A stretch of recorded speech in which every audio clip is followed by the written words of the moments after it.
سڵاوتان لەبێت زۆر خۆشحاڵم لە ئەڵلقەیەکی نوێی بەرنامەی گیرفانی خەڵک لەگەڵتانم بۆ ئەوەی کە لەسەر پرسێکی دیکەی ئابووری گفتوگۆ بکەین. لە ئەڵلقەیەم جاری بەرنامەکەمانان لەسەر ئەو بەرزبوونەوە بەردەوامی نرخی زێر قساکەین. بێگومان بەرزبوونەوەی نرخی زێر یەکێکە لە سەرنجڕاکێشترین ئەو دیاردا ئابووری و دارایانێک لەمڕۆی دنیادا هەیە و لە هیچ مەرحەلەیەکی مێژووە نرخی زێر نەگەشتووە بەم ئاستا و لە هیچ قۆناغیشە لە ماوەیەکی زەمەنی ئەوەندا سنووردار و دیاریکراودا نرخی زێر بازدانی وا گەورەی لە ڕووی نرخەوە بەخۆ نەبینیەوە. بێگومان ئەمە بۆ هەموو دنیا شەوکێکی گەورەیە و هەموو ئەو پێشبینیانەشی کە لە ئارادان بەردەوام سەقفی تەوەقوعاتەکانیان بۆ نرخی زێر بەرز دەکەنەوە. دامەزراوەیەکی وەکو گۆڵدمان ساکس باس لە $2700 دەکات بۆ یەک ئۆنسە ئاڵتۆن تا ئەو نرخەی پێگات لە ماوەی ئەم ساڵدا کە بێگومان ئەوە نرخێکی پێوانەیە. بەڵامایە ئەم بەرزبوونەوە نرخەی زێر شکاری گەلێکی لەسەر بازاری ناوخۆی هەرێمی کوردستان هەبووە. لایە هاوڵاتی ئێمە خواستی لەسەر زێر بامەبەستی وەبەرهێنان زیاد بووە و مەبەستی پێویستە کۆمەڵاتەکانی وەک هاوسەرگیری و پێداویستەکانی دیکە لە چه ئاستێکایە؟ ئایا هاوڵاتی ئێمە کاتێکی گونجاوە بۆ ئەوەی کە زێر بکرێت یاننا؟ لەسەر ئەم پرسە و هەموو ئەو بابەتانی کە پەیوەستە بە بەرزبوونەوەی بەردەوامی نرخی زێرەوە گفتوگۆکەین بە میوانداری بەڕێز کاک ئازاد عومەر مامەڵەکار لە بازاری زێر. کاک ئازاد بەخێربێیت و بڕیارە بەڕێز وێنس سەید ئەحمەد لە دوهۆکەوە لەگەڵمان بێت. لەسەر خەتن برادران هیوادارین کە لەگەڵمان بێت. بەڵێ کاک ئازاد دەمەوێت لێت بپرسم ئەم بەرزبوونەوە بەردەوامەی نرخی زێر بۆچی ئەم بەردەوام بەم شێوە بازدانە گەورەیە؟ چوار سەبەب هەیە بۆ بەرزبوونەوەی زێر. یەکەمیان هەچکاتێ ئیندێکسی دۆلار داوەزێ ئاڵتون ئەلقە عکسی ئاڵتون بەرزە بێتەوە. ئەمە یەکەم. دووەم ڕێژەی هەڵئاوسان لە ئەمریکایە. سێم ئەم ڕسومە گومرجیانی ڕێژەی هەڵاوسان چۆن ینی؟ ڕێژەی هەڵئاوسان مەبەستم لە ئەمریکایە. ئێمە کە باسی ئاڵتونەکەین ئاڵتون ینی پەیوەستە بە دۆلارەوە. هەموو داوەزینێکی دۆلار بەرزبوونەوەی ئاڵتونە. هەرج نزمی و بەرزەیەک لە دۆلارە ڕووبات عکسەکەی لە ئاڵتونە بەدیەکرێ. مەبەستمان تەزەخۆ مەبەستمە هەڵئاوسنە لە ئەمریکا. هەچکات هەڵئاوسان بوو پەبارەکان نەچێتە بازارڕەوە و دۆلار نزمە بێتەوە و ئاڵتون بەرزە بێتەوە. اینجاکە ئەم ڕسومە گومرجیانە کە ئەمریکا لە وڵاتان زیایی کردو بە تایبەتی سین و ئەوروپا و مەکسیک و ئەو وڵاتە گەورانە و چوارەمیش ئەم مەسلەی جیوێساسی شەڕی قەزە و بەسکات بابەتی هەڵاوسان لە ئەمریکا ئەگەرچی ئێستا پێنوینەکان ئەوە نیشانەدەن تا ڕادێک هەڵاوسان دابەزیەوە، بەڵام بەهۆی ئەو تعریفە گومرجانی کە ئەمریکا خستوودە سەر کاڵای هاوردا، ینی هەموو ئەو کاڵایانەی کە دێتە ناو ئەمریکاوە گومرجی لەسەدانرێ نرخەکەی بەرزە بێتەوە و بۆ مەعمەلەکانی ناوخۆی ئەمریکاش بەشێکی زۆر لە کەرەستە ئەولیەکان لە کەرەستە خاوەکان لە دەرەوە ئەهێنێ. ئەمەش دیسانەوە تێچووی بەرەمهێنان زیاکە و سەر ئەنجام نرخی کاڵا بەرزەوێتەوە. ئەمە بە سادەترین شێوە یعنی بەرزبوونەوەیکی بەردەوامی هەڵاوسان لە ناوخۆی ئەمریکایە. ئەگەر ئەمە وابێت ئەمە دەبێت کاریگەریەکی نەگەتیفی لەسەر نرخی ئاڵتون نەبێ، نرخی ئاڵتون دابەزێنێ. ئێمە ئەگەر بێت و سەیری اقتصادی ئەمریکاکەین چەند عواملێک هەیە. مثلەن یەکێ لەوانە بازاری کاریانە، یەکێ لەوانە ئینتاجی مەعاملەکانیانە، عەقاراتە، بانقەکانە. ئەم ینی پەیوەست نییە تەنها بە یەک لای ئابوووریەوە مەبەست بازاری کار بێ یا مەبەست عەقار بێ یا مەبەست بانقەکان بێ یا مەبەست بۆرسە بێ. کۆمەڵێک عوامل هەیە ئەمانە تەئسیر لە ئیندێکسی دۆلارەکە. ئەمانە ژوا ئەکات کە تەڵەبیش لەسەر ئاڵتون لە عالەمە زۆرە. ئەمەش هەیە. بەڵێ بەڵێ بگومانێکێک لەو هۆکارانەی ترشکە دەوری زۆرە لەسەر مەسلەی ئاڵتون بابەتی خواستی بانقەناوەندەکانە. ینی ئەو داتانە باس لەوەکەن لە 2024 و 23 گەورەترین نیسبەتی کڕینی ئاڵتون لەلایەن بانقەناوەندەکانەوە ئەنجامدراوە. بەڵێ ئەو بانقانەی عالەم هەمویان ئاڵتونەکڕن تقریبا مانگانە 38 بۆ 43 تەن ئاڵتونەکڕن. ئەمە نیسبەتێکی زۆرە و اینجاکە سین خۆی ئاڵتونەکڕێ، مانقەکانی کڕن، خەڵکی کڕێ، ینی تەڵەبێکی زۆر هەیە ماوەی پێشووە لە هەفتەی پێشووە تەڵەب لەسەر ئاڵتون بای 1 ملیار و 300 میلیۆن بووە، تقریبا بای 375 ملیار ئاڵتون کڕاوە، یعنی شەحەیەک هەیە لە تەڵەب لەسەر ئاڵتون و مەوجوداتی ئاڵتون ئەوە نی، یعنی ئەو خستنە ڕۆی ئاڵتون کەمە، ئەوە تاسیری زۆر زۆرەیە بۆ سەری ئاڵتون. باشە کاک ئازاد، خواستی هەوڵاتی ئێمە بۆ کڕنی ئاڵتون ئەوەندەی تێبینیت کرد بێ لە ناو باساڕەکانی کڕین و فرۆشتنی ئاڵتونە، بۆ نمونە بە مەبەستی قازاچکردن، بە مەبەستی مزارەبە کڕنی فرۆشتنەوە، ئەمە لە چ ئاستێکایە خەڵک ئەو تەوقعی هەیەی بەردەوام بڵاو دەکرێتەوە بۆ بەرزبوونەوەی نرخی ئاڵتون، خەڵک زۆری کڕێ؟ ئێستا خەڵگەوەی کە مەسەرەن بۆ خەڵکەیە بە قاڵبەی کڕێ ئەمانە زۆر تاسیری ئەو خەڵکەیە خوێنێتەوەوانێ بەڵێ اینجا کە بازاڕیش هەر لە بەرزبوونەوەیکی دائیمایە، ینی چەند جارێک ئەمە 3 هەفتەیە ئاڵتون کە ڕیکۆردی بەرزترین سعرە شکێنێت بەو ڕیکۆردەدا داخرێ، ئەمە زۆر تاسیرەکە لە 40 ساڵی ڕابردووە قەت بەم شێوەیە بەرز نەبووەوە و داژ نەخراوە بەو شێوەی کە چەند ڕیکۆرد بشێنێ و بەو ڕیکۆردە شکانە ئاڵتون بوەستێت و بڵین شەمە و یەکشەمە کە سەری ئاڵتون نییە و بۆرسەکان داخرێت بە بەرزی بێنێتەوە و خەڵکیش خوێندنەوەی هەیە بەڵێ هەمووشی خەڵک ئاڵتون نەکرێ و لیراکرێ و زیوە کرێ بەڵێ زۆر تاسیری هەیە. بەڵێ ئایا بەڕێی تۆ ئەو پرسیارە زۆر ئەکرێت؟ بەڵێ تاوان ئێستا ئاڵتون لە سەقفەشی بەرزایە، یعنی بۆ نمونە 3200 دۆلار بۆ 1 ئۆنسا. من بەر لەوەی بێمە ناو ستودیۆ چێکێکی ئەسعاری ئاڵتون و مەعادن و ناو بۆرسەم کرد لەسەر 3200 دۆلارەوەیە بۆ 1 ئۆنسا. ئەمە نرخێکی زۆر بەرزە بێگومان بۆ ئاڵتون کە تا ئێستا پێی گەشت بێت. لەم نرخە بەرزەیە هێشتا خەڵک ئاڵتون بکرێ قازاجەکە؟ ئەزانی چۆنە مەسلەی ئەو ڕیکۆردە کەشکێنراوە تا 3245 ڕۆژتووە هەفتەیدا پێشوو. ئەمە ئێستا تۆزێک ئەوانەی کە حەزیان لەوە نییە کە مجازەفەکەن بە سەرمایەکەیانەوانێ تۆزێک دابەزینی بەخۆی بینیوە تقریبا 45 دابەزیوە، بەڵام وەکو ئەوەی کە گۆڵمان ساکس ئەڵێ لە سێمانگی داهاتووە احتیمالە 3700 بمینێ، لە 2026 احتیمالە بێ بە لە تامانگی 6 بێ بە 4000 دۆلار 1 ئۆنسا. ئەمانە هەمووی خوێندنەوەی خەڵک خوێندنەوەی بۆکە و خەڵک تاوی بۆکە و ئاڵتون بەرەو بەرزیە ڕابڵێ. یعنی تۆ بە شتێکی باشی زانی خەڵک ئێستا زێر بکرێ، ئەگەر تۆ بۆ نمونا ڕێنمایی هاوڵاتێک بگە ڕێنمایی من بکەیت، من پێت بڵێم بڕێک پارەمەیە چی لە بکەم بۆی خانزاچکەم؟ ئایا بیەم بە مڵکێک یان بیەم بە دۆلار یان بە یۆرۆ یان بە ئاڵتون؟ کامیان؟ بیە بە ئاڵتون. من هەموو کاتێڵم بیە بە ئاڵتون. بیەم بە ئاڵتون. ماڵی سپی بۆ ڕۆژی ڕۆژ کەمترین زەرەر ئاڵتونێکە، بۆچی زۆرترین قازانج ئاڵتونێکە. بۆ نمونە 3 مانگ لەمە پێش 1 لیرە بە 500 دۆلار بوو، ئێستا بە 690 دۆلارە. تۆ حسابی پێش ئێستا بەچەند بوو؟ بە 500 دۆلار بوو، ئێستا بەچەنە؟ بە 690 دۆلار. ئەمە 180 دۆلار لە چەندێکە 1 لیرەیە، لە 7 گرام و 200 مەسقاڵنیوێکیش کەمترە. جایمە هەر هەموو کاتێ هانی خەڵکمان ناوە ئەگە پارێژیە ئیشی پێینی ئەو پارێ بکە بە ئاڵتون باشترەوە گلۆی کە بە دینار دێنێ یا بە دۆلار داینێ. ئەی بۆ معادنی بەدیلە، یعنی ئەو کانزانەی کە هاوشەوەی ئاڵتون و بەدیلی ئاڵتون بۆ نمونە زیو، زیوی شەشەکە لەوانەیە کە لەم دوایانە نرخی زۆر بەرز بێتەوە، بۆ زیو نەکڕێ؟ ئەزانی چۆنە ئەوەی کە ئێوێ بۆ کورتخایەن قازانج بکە ئاڵتون کڕێ، ئەوەی ئێوێ بۆ دوورخایەن قازانجکە زیو کڕێ. بڵێ ئێمە چەند عواملێکمان هەیە بۆ ئەوەی کە زیو بەرز بێتەوە. یەکێ لەوانە بۆ پاکردنەوەی ئاو بەکاریە زیو، دووەم لە سیاریا بەکارێت، سێم لە ڕێقاقی ئەلکترۆنیا بەکارێت، چوارەم لە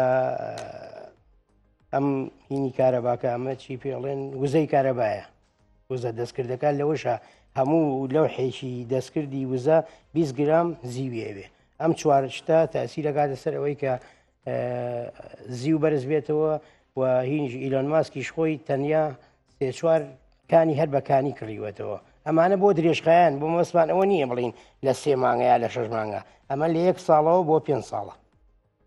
ئەم عواملانەوە ئاکات کە زیو زۆر بەرز بێتەوە. بەس باشە ئەگەر بەراوردی بەرزبوونەوەی نرخەکەی بکەین بەڵێ بۆ نمونە بەڕێزت باسەکەی لە ماوەی چەند مانگێکی مەحدوودا بەڵێ 180 دلار چۆتە سەر نرخی 1 لیرە. بەڵێ ئایا هەمان بڕەپارە چۆتە سەر نرخی زیو؟ ئێمە وەکو زیو تقریبان لەو ماوەی کە من باسی یەکەم تقریبان 160 دلار بەڵێ بەرز بۆتەوە 160 دلار بۆ چەندێک بۆ 1 کیلۆ بۆ 1 کیلۆ 160 دلار بەرز بێتەوە بۆ 1 کیلۆ. بەڵێ کیلۆیەک زیو بە چەند ئێستا؟ کیلۆیەک زیو ئێستا بە 1125 دلارە. 1125 دلار بەڵێ تێگەشتم. کەواتە بۆ کەسانی کە ناتوان ئاڵتون بکڕن ئەتوانن زیو ئەتوان زیو بکڕن زیو بەدیلێکی باشە بۆ بەدیلێکی باشە و بە قاڵبیش هەیە نۆکو بە سنعات ئەوانەی سنعاتە بۆ جوانکاری بەکاریە بەڵام ئەوانەی کە بۆ هەڵگرتنە قاڵب هەیە و اینجا معلومەیەکی تریش زیو یەک لەسەر حوتی ئاڵتون یعنی بڵین ئەگەر 1 کیلۆ ئاڵتون هەبێت لە عالەما 7 کیلۆ زیوەیە 1 کیلۆ ئاڵتون هەبێ 7 کیلۆ زیو ینی مەبەست لەوەیە کە بوونی زیو حەو ئەوەی ئاڵتونە بوونی زیو لە سروشتا حەو ئەوەی ئاڵتونە ئەوەندەی ئاڵتونە باڵێ لەبەرەوە ئاساییە نرخی ئاڵتون بەهاکەی حەوت ئەوەندە یا زیاتر لە حەوت ئەوەندەی نرخی باڵێ زیو بێت. وڵی ئاڵتون خصوصێتی زیاتری هەیە لە زیو بەکارهێنانی زۆرترە بەڵام زیو بەم شێوەی ئاڵتوننی و ئەویش هەر بەرزە بێتەوانێ بەڵام ئەڵێن لە تقریبان لە 6 مانگ بۆ ساڵێک ئەبێت بە تقریبان 2000 دلار بەڵام ئەمانە ئەبێ یەکێک تەحمولی هەبێت کە ئەیکڕێت پەلەی نەبێت لە فرۆشتنە. باشە ئەی زێر چ تاسیری لە بازاڕی هاوسەرگیری کردووە ئەو پرۆسەی خاو کردوێتەوە ینی بۆ نمونە تۆ ئەگەر متابعە بکەی پێشتر ینی حەدی متەوەسط لە ناو کوردەواریە بۆ نمونە 16 مسقال بۆ 20 مسقال بۆ کارەنگە زۆر بێکردبێتی هەیە تا چوزانم ڕقمی زۆر خیاڵی ڕۆشتوهش کەمتر کراوە. ئەم ڕێژێ بۆ چەند داوەزیوە؟ ئێستا ئێمە جاران خەڵک 30 مسقال و 50 مسقال و 20 مسقال و تا 10 مسقال و ئێستا تۆ لەسەر 5 مسقالی جاڵتون نەکری 5 مسقال ئاڵتونەکە ئێستا. بەڵێ بەڵێ بەدەڕاستە. باشە کاک ئازاد ئەو بارودۆخی کە لەسەر نرخی ئاڵتون هەیە وەکتەوە قوعەکان باس لە بەرزبوونەوەی زۆری نرخی ئاڵتون ئەەکەن بەڵام کۆمەڵەیە سیناروی پێچەوانش لەو بارەیەوە هەیە بۆ نمونە وەستانی شەڕی رووسیا ئۆکرانیا وەستانی شەڕی حەماس ئیسرائیل و کۆتایی جەنگی یەمەن و دەریای سوور ئەمە جگەلەوە بەرزبوونەوەی تەزەخم و بەرزبوونەوەی سعری فایدە لە بانقی فیدرالی ئەمریکا بۆ جارێکی تر ئەمانەوەمان لێ ناکەن بڵین نرخی زێر ئەگەری ئەوەی هەیە داوەزێ ئەزانی چۆنە نرخی زێر تەسەوەر کە جارێ ئەونا تەڵەبی لەسرە لەوانەیەدا نەبەزێ بۆ نمونە سین ساڵانە پێویستی بە 1100 تەن ئاڵتون هەیە بۆ بەکارهێنانی اینجا خۆی ئینتاجی سین لە ساڵێکا 2024 380 تەن بووە یعنی ئەمە وا ئەکات کە تەڵەب لەسەر ئاڵتون زۆر بێ اینجا یەک شتی کەش هەیە ئێمە ئەو وڵاتانەی پێپارەکەیان تەبعە بۆ نمونە عێراقە سووریایە تورکیایە ئێرانە و چەندها وڵاتی کەش هەیە لە عالەمە بۆ پاڵپشتی دراوەکانیان کە ئەم پارانە خۆیان تەبعەکەن ئەبێ ئاڵتون بخێنن بۆ ئەوی پارەکەیان بەقووەت بێ ئێستا لە عالەمە لە سایەکی ئەو ئاڵتونە کراوە یعنی تەڵەبێکی زۆر هەیە بۆ ئەو وڵاتانی کە پارەکەیان تەبعە پاڵپشتی ئەەکەن ئاڵتون ئەکردن نەکڕاوە ئەمە تەڵەبێکی زۆرە یعنی شتێکە دیار نییە خەڵک هەست بەمانە ناکە بەڵام تەڵەبی زۆر لەسەر ئاڵتون هەیە تەسیریشی هەیە شەڕەکان بوەستێت هەر بەرزونزم ئەبێ لە ئاڵتونە بەڵام ئیتیجاهی ئەوەی کە مەسەڵەن بانقێکی وەکو گۆڵمان ساکس ئەو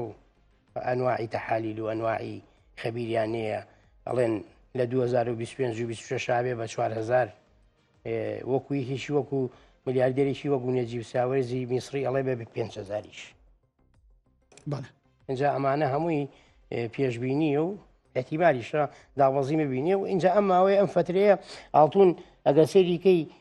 ئەگەر 50 ئۆنسە دابەزیوە یا 100 ئۆنسە دابەزیوە جاری وایە لە 24 ساعتە لە 24 ساعتی داهاتووە 100 ئۆنسەیکە چوەتەوە سەری یعنی ڕێژەکە زۆر بەسەریعی بەرزە بێتەوە تەڵەبێکی زۆری هەیە ئەو تەقەلوباتانی ئەم دواییە لە سەپاندنی باجە گومرجەکان بەرزونزمێکی زۆری بە نرخی ئاڵتون کرد تاوای کرد نرخی ئاڵتون بۆ ئۆنسەیەک هاتە خۆ $30,000 ئەوە چۆن بوو؟ ئەوە پەیوەندی بە بازاری ئەمریکاوە بوو بازاری بۆرسەی ئەمریکا لە شەیەکە تقریبان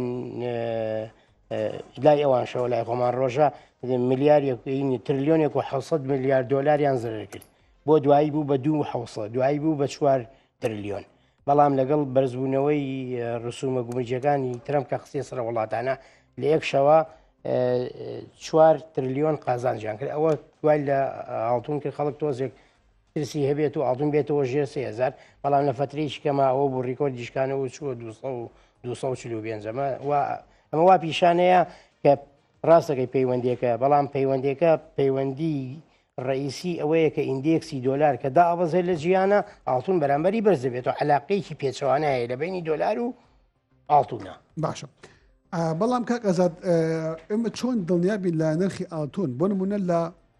ناو بۆرسەیە باشە لە ناو بۆرسە جیاوازەکانە لە ئەو بۆرانەی کە کۆمپانیا زەبەلەحەکانی ئەمریکا چ ئەوانەی تەکنۆلۆژیا چ منتەجاتی ترە تا سنووری 7 تریلیۆن بەهای پشکەکانیان دابەزی و ئێستا تەحالیلەکان لە اقتصادەکان بەشێکی بۆ ئاراستایە کە ئەمریکا دووچاری کەسادی اقتصادیە بێت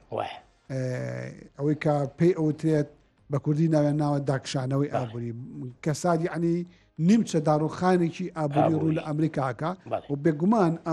ئەم نیمچە داڕوخانە لو لە ئەمریکا بکات تەسیری گەورەی بەسەر هەمووی اقتصادی عالەمەوە بێت چونکە ئەمریکا خۆی بەتەنها زیاتر لە 25% هەموو بەرهەمی گیان لە ئەمریکاوە دەرەچێت ئەمە چۆن تەسیر لە دابەزاندنی نرخی ئاڵتون ناکە من تحلیلی جیاواز لەوەی بۆ نمونە مؤسساتەکانی مالیەکان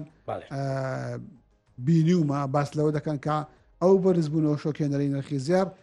ئاماژەیە بۆ کەساتێکی گەورە لە ئابووری عالەمیە و ڕەنگە لە پڕەکە هەمووی بەیەکەوە داڕوخێ بە نرخی ئاڵتونیشەوە ڕاست بەڵێ ئێمە لە 2009 ئەو کەسادە اقتصادی کە ئاڵی ڕووی لە ئەمریکا کرد ئەگەر بیری بێ لە 2009 بازاری ئەمریکا بانقەکان هەمویان بە بۆنەی ڕێژەی سووەوە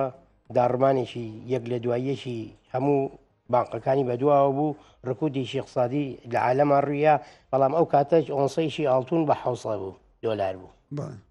دوایی بوو بە $1100 لەبەرەوەی ئاڵتون کەمترین زەرەرەکە ئەو بانقانە ئەو دەوڵەمەنانە ئەوانەی کە لە ئیش لە بۆرسەکان ناکەن کە ڕکودی اقتصادی ئەبێت پەنا بۆ ئاڵتون ئەبن لەبەرەوەی ئاڵتون کەمترین زەرەرەکە ئەمە مۆزوعەکەیە کە پێگەیشی ئارامە ئاڵتون کەمترین زەرەرەکە ئەمە مۆزوعەکەیە بەڵام ئەگەر ئەو داڕوخانە ڕوو بدات خەڵک پارەی پێ نابێ سەرنجام خواست لەسەر ئاڵتون دابەزێ و کە خواستیش دابەزی نرخی ئاڵتون بە شێوەیەکی چاوەڕۆنەکراو دابەزێ وەڵڵاهی احتیمالە دابەزین هەبێ بەڵام هەموو بەرزبوونەوەیەک دابەزینی بەدوایە بەڵام تا ئێستا ڕوون نییە ئەو ڕکودە اقتصادی ئایا ئەبێ یا نابێ چکە ینی پشت بە چەند عەواملێکی زۆرە بەستێک تەنیا هەر یەک قیتائی مالی ناگرێتەوە یا مەصرفی بێ یا مەسەرەن زەراعی بێ یا سەناعی بێ ئەمە مەجموعەی عەواملی زۆرمان هەیە لە ئەمریکا ئەمانە هەمووی تەئسیر لە سەری ئاڵتونەکە. کاک ئەسا ساڵی 2008 وڵاتێکی وەکو یۆنان کە لە ئەزمەیەکی اقتصادی گەورە هاتە دەرەوە لە 180 یەدەکی ئاڵتونەکەی فرۆشت بە دوای ئەوش ئیسپانیا بەشێکی هەرە گەورە یەدەکی ئاڵتونەکەی فرۆشت و ئەگەری هەیە لە قەیرانێکی لەو شێوەیە بەشێکی زۆر لە وڵاتان یەدەکی ئاڵتونەکانیان بفرۆشن هاوشێوەی ئەو مەرحەلەیە کە لە ئابووری جیهانە ڕوویە کارێکی لەو شێوەیە نرخی ئاڵتون نێتە خوارەوە. وەڵڵی دکتۆر بۆ مەسەلەی دابەزینی ئاڵتون ئێمە وەکو خۆمان حەزەکەین هەموو کاتێ ئاڵتون هەرزامی خەڵک بیکڕێ بەڵام ئێمە چەند شتێک هەیە ئێمە ئیزانی خەڵک نایزانێ بۆ نمونە 4500 تن لە ئەمریکایە تا ئێستا کەس نازانێت لە ساڵی 1970 4500 تەنیان لە مەخزنێکا داناوە هەتا ئێستا نەچوون کەشفیکەن تا ئێستا نازانن ئایا ماوە فرۆشراوە چی لێ هاتووە چی لێ نهاتووە ئەوەی چێک لە سەبەبەکانی ئەوەی کە ئاڵتون زۆر تەڵەبی لەسەرە اینجا کە ئەمریکا خۆی شوێنێکی ئارامە چەندەها وڵات هەیە ئاڵتونەکەی ئێستا بۆ نمونە ئەڵمانیا 1200 تن ئاڵتونی لەوێ داناوە ئێستا بەنیازە ئەو 1200 تەنە بجوێزێتەوە بۆ ئەڵمانیا خۆی ینی ئاڵتون شتێکە پەیوەندی بە خواست و خستنە ڕۆیە هەر کاتێک کە خواست زۆر بوو ئاڵتون بەرزە بێتەوە اینجا بێ ئەو شتانێکی ئەگەر ئاڵتون بەرز بێ هەمیشە زەرنگارەکان لە قازانجان وایە واللهی بەعکسەوە ئێمە چکە کاتێکە ئاڵتون زۆر بەرزە بێ خەڵک بازاری نابێت ئێمە کاتێک بازارمان باشە بێ خۆی دوو حاڵەتە هەنێ خەڵکەیە کە دابەزە ئەیکڕێ هەنێ خەڵکەیە کە بەرزە بێتەوە ئەیکڕێ ینی ئەوانەی کە تەسەور کە هەردووشی لەوانەیە بەقەدەری یەک بێ یا کەمتر بێ بەڵام وەکو ئەوەی کە ئێمە سەرنجمان نیاوە ئەگەر ئێمە ئەمای ئاڵتون بین زەڕنگەر بین ئێمە لە دابەزینە ئاڵتونەکەمان زیاترە بێ بۆ نمونە ئەگەر جەنابێ بێ ئاڵتون لە من 50 مسقال بکڕی ئەگەر من 500 دلار قازانج لە تۆ بکەم ئەم 500 دلارە من ئەگەر 5 گرامی پێ بکڕم بەرز بێ کاتێککە نزمە بێ من 10 گرامی پێکردم کەواتە من 10 گرامە زیاد بوو کەواتە نزم بۆن بۆ زەڕنگەر نزم بێ ئاڵتون سەرمایەکەی زیاترێ بێ وەکو سەرمایی ئاڵتون باش یاگەزات طبعا نرخی ئاڵتون لە دەرەوە دیارەکرێ ینی لە بۆرسەی جیهانی لە عەرز و تەڵەبی عالەمیە نرخی ئاڵتون دیارەکرێ و ئەمە یەکسەر ڕنگدانەوەی بەستە بازارەکانی کوردستانەوە ئەبێ ئەو ڕەبتەی ئێوە وەکو زەرنگەرەکانی کورد بە بۆرسەی عالەمیەوە بە عەرز و تەڵەبی ئاڵتون لە مستەوەی عالەمیە چۆنە ئێمە چونکە مانقمان نییە ئاڵتون با بە خەڵکو بیفرۆشێ ئێمە جاری وایە تووشی مشکلی ئێوە بین مەسەرەن لە ئەو کەناڵانەی وەکوی کەناڵەکانی و زۆر کەناڵی لۆکاڵەکان ئەڵێ مسقاڵێکی ئاڵتون مەسەرەن ئەڵێ بە 690,000 ئایاری 21 باش لای ئێمە 680,000ەکە 10,000 فەرقە لەبەرەوەی ئێمە ئاڵتون لە بانق وەرناگرین ئێمە ئاڵتون لە ناوخۆایە ناخۆش ئەم ئاڵتونە کۆ ئەکرێتەوانێ ئەم ئاڵتونە قاڵەکرێت تەسفیەکرێت کەمەکە چۆن ئەم سەدە دیاریەکەن بۆ نمونە چۆن تەحویلی نرخی ئۆنسە ئەکەن بە مسقال بۆ فرۆشتنی بە هەوڵاتیەکی کورد باڵێ ئێمە مەسەرەن بۆ نمونە دوێنێ و پێرێ کیلۆیەک ئاڵتون بە کەسر خۆی کیلۆیەک ئاڵتون 10 دەفتەر و 42 وەرەقە بووە باش ئێمە بە 10 دەفتەر و 30 وەرەقە یعنی 12 وەرەقە فەرقی هەبوو ئەوەی کەی کڕێتەوە ئێمە جوملەجیبانەیە ئاڵتون نەکرێتەوە ئێمە پەنا بۆ ئەوە بین سعر عالمیەکە و ناقیسی جاری وایە 10 وەرەقی فەرقە جاری وایە 20 وەرەقی فەرقە جاری وایە 30 وەرەقی فەرقە بە 10 وەرەقە کەمتر مامەڵە پێوە لە بۆرسەی جیهانی جاری واشەیە نەخێر سەر بەسەر عینەن عالمیەکە کاتەوە بەڵام لە شوێنێکی وەکو مەسەن وڵاتێکی وەکو تورکیایە ئێستش 30 وەرەقە لە سەروی بۆرسە عالەمیەوەیە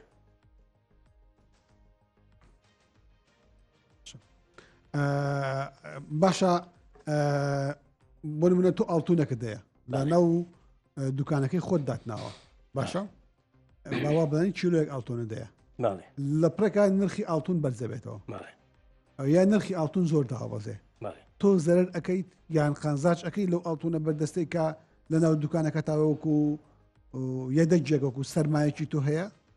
یان نا بەڵێ ئێمە ئەوەی کە زەڕنگەرە مەسەرەن دووسێ شێوەی هەیە مەسەرەن ئەوەی کە سنعاتی هەیە ئەو سنعاتە حەقدەسی لێیاوە مەسەرەن بازنە زنجیرە مەدالیایە وردەیە ئەم شتانە هەمووی حەقدەسی پێیاوە ئێمە لە بەرز و نزمی ئامەگەریی پێویستی بەپارە بێ ئەجنا ئەوەی کە زەڕنگەر بێ بمایە ئاڵتون بێ یەکێکیکە نامڵێ مەسەرەن قاڵبی هەبێ قاڵبەکە توانێت لە کاتێکا بەرزە بێتەوە بیفرۆشە یاکدا ئەبەزێت خۆی بگرێ بۆ ئەی بەرز بێتوانێ وەکو زەڕنگەر ئەبێ هەموو کەسێک ئەوە بزانێت ئاڵتون هەبێت باشترە ئەوەیە مۆزوع بەڵێ تێگەشتم زۆر باشە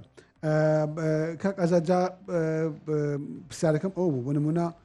ئەم ئاڵتونە ئایا ئێوە هیچ ڕەبتێک ئەەکەن بۆ نمونە بە بازارەکانی ئەستەمبوڵەوە بازارەکانی بەغدادەوە بۆ ئەوەی کە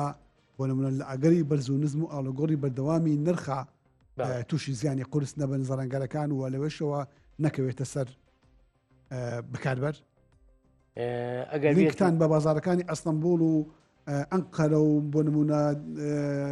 ئەوسای دیمەشق و بەغدادەوە چۆنە لەم مەسەلەیە و ئەمە چۆن تەحویل ئەبێ بۆ نرخ لەسەر کڕیارێکە من لە سلێمانی کڕم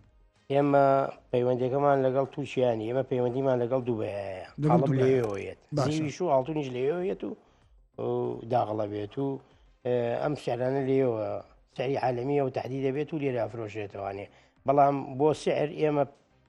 پەیوەستین بە بۆرسی عالەمیەوە لە وەرزە عالمی باشە هێنانی ئاڵتون لە دووبەیەوە ڕێکارەکانی چییە کە جیاواز بێ لە هێنانی کاڵایەکی تر؟ ئێمە هەموو شیلۆیەک تقریبان 345,000 ڕسمی لین گومرجی لین داخڵاوێت ئەوەشی کە سنعاتچیە ئەچێ ئاڵتونە بە چەندێ ئاڵتونە با بۆ دووبێ بێ ئەوە ئاڵتون بێنێتەوە وە سلێمانی بۆ مەسەلەن دەبەرەوەی سەرمایەکی نیشتیمانی ئاڵتون عملێکی صعبە قورسە تۆ ئەگەر زەڵنگەرێکی ئەچی بۆ دووبەی 25 قاڵبە بێ لەگە خۆتە ئەبێ بیبایی 25 قاڵب لێەوە ئاڵتون بێنیتەوە بۆ ناو سلێمانی ئەگەر با بڵێن هەناردەکردنی ئاڵتون بێ قبول ناکرێتەوە نەخێر هەردانەکردن بەڕسمی نییە شتیوان نییە لەبەرەوەی ئێمە داغڵی سلێمانی تۆ چی ئاڵتونی هێنیت ئەمە ئاڵتون نەتوانانی داغڵکەی بەڵام بۆ بردنە دەرەوە نەخێرنی دەنگۆیەک هەبوو لای زۆر کەس کە هێنانی ئاڵتۆن لە دەرەوە بۆ ناوخۆی هەرێمی کوردستان لە مقابلی هەندێک مامەڵەی بازرگانیایە مەسەن بۆ نمونە عملێکی تجاری زەخم لە دەرەوە ئەنجام درراوە ناتوانێت بە $، پارەکە بێنرێتەوە بە ئاڵتون هێنرێتەوە زانیاری دەسەرەوە هەیە بەخوا زانیاریت نییە باشە زۆر باشە تۆ لە کۆتاییە پێم بڵێ تەوقعاتت چییە بە شێوەیەکی گشتی بۆ بازاڕی ئاڵتون لە کوردستانە پێت وایە بەهۆی زۆری بەرزبوونەوەی نرخەوە تووشی جمود ئەبێ وەکو خۆ دوتت خەڵک بەرز بێتەوە کەم ئەیکڕێ یان بەعکسەوە ئەمە خەڵک تەشجیعەکە بۆ ئەوەی کە بە مەبەستی قازانج بەردەوام ڕوو لەکردنی ئاڵتون بکەن ئەوەی کە لە ئاڵتون تێگەشتووە مەسەن وەکو قاڵب و لیرە و شتەکانی گەش بەرچاوڕوونی هەیە کە ئاڵتون بەرەو بەرزی ئەڕوا بەڵام بازاڕی ئێمە کزیفیەوە دیارە وەکو سنعات وەکو سنعات بازار کەمترە یا گۆڕینەوەی ئاڵتونیەکە یا مەسەن ماڵە بوشێکە هەیە 5 مسقال 10 مسقال 15 مسقالەکە بەڵام ئیتر بەهۆی باری دارایی خەڵکەوانێ بازار کزە کاک ئازاد ئەگەر کەسێک بۆ قازانج ئاڵتون بکرێت بۆ چ شتێک بکرێ باش چ نوعێک لە ئاڵتون بکرێ هەموو نوعەکانی ئاڵتون قازانجەکە بەڵام هەندێکی حەقدەستێکی زۆرێ چێتە سەر و حجمی قازانجەکەی کەمەکاتەوە چەنەها خەڵکێ 6 تاک بازنی کڕیەوە بە 2 ملیۆن و نیو ئێستا 3 ملیۆن و نیوەکە ئەوە قازانجەکەی حەقدەستەکە شتێ پەڕێنی چ نوعێک لە ئاڵتون حەقدەستی ناچێتە سەر ئاڵب ئەی لیرە لیرەش حەقدەستی چێتە سەر بەنیسبەی خۆی لیرە حەقدەستێشێتە سەر فەرقی چییە لەگەڵ بۆ نمونە بازن یان ملیوانکە یان شتێکی زیینەکە بۆ جوانی دروست ئەکرێ بۆ خانمێک دروست ئەکرێت لەگەڵ لیرەیە لە ڕووی حەقدەستەوە جیاوازەکان چییە؟ واللهی لیرەکە لەبەرەوەی لە بەرزبوونەوەیشی بەردەوامایە جاری وایە مەسەلەن $10 حەقدەستی هەیە بەخوا 10 گرامیش هەر $100 حەقدەستیە بەڵام ئەو بۆ جوانکاری بەکاریە بەڵام قاڵب گرانە خەڵکی ئاسایی ناتوانێت بکڕێ ئەتوانێت لە 5 گرامەوە هەیە هەتاکو 1 گرام هەیە 5 گرام هەیە 10 هەیە 20 هەیە 25 هەیە 50 گرام هەیە 100 گرام هەیە بەرەوسەر هەتا کیلۆیە قیاسی بچووکی هەموو قیاسەکان هەیەەوەی کە بەرژنە قاڵبەکان هەموو کیلۆ دەرچێت نەخێر هەموو جزئەکە هەموو بەشەکانی هەیە لە 1 گرامیەوە هەتا 1 کیلۆیی بەوانەی کە باسم کرا هەمووی هەیە زۆر باشە زۆر باشە کاکەسەد من زۆر سپاس دەکەم ئەگەر پامێکت ما بێ شتێکت ما بێ بتەوێ بڵێ بفەرموو واللهی من هەموو کاتێک و جاری پێشوش کە هەر لەگەڵ جەناب تا قسەمان کرد ئەو کاتە ئاڵتون لە تقریبا 3000 شتێکم ترا بوو لە 2970 نبوو ئێستا کە قسە پێکەوە لەگەڵ تۆی قسەکەین 3200 لەوانەیە فترێکی کە بێ بە 3500 3700 و ساڵی داهاتوو بێ بە 4000 من دایما ئەڵێم ئەو کەسەی کە پارێژی هەیە با بە ئاڵتون داینێ یا بە زیو داینێ بە پارە داینێ لەبەرەوەی پارە زەریلێکە و دۆلاری زەریلێک کاک ئازاد مامەڵەکان لە بازاڕی زێر و شارەزایی لە بوارێکردن و فرۆشتنی زێر زۆر سپاس دەکەم بۆ ئامادەبوون لە بەرنامەکەمان بڵێ بینەرانی خۆشەویست ئەوەی کە گوێتان دەبێت گفتوگۆکردن بوو لەسەر بەرزبوونەوەی نرخی زێر و کەسەر هاوڵاتی ئێمە و کڕێرانی زێر هیوادارم ناوڕۆکی گفتوگۆکە جێگەی سەرنجی ئەوەی بەڕێز بگرت و هیوا کاتیش خۆش بن لای بخوازتن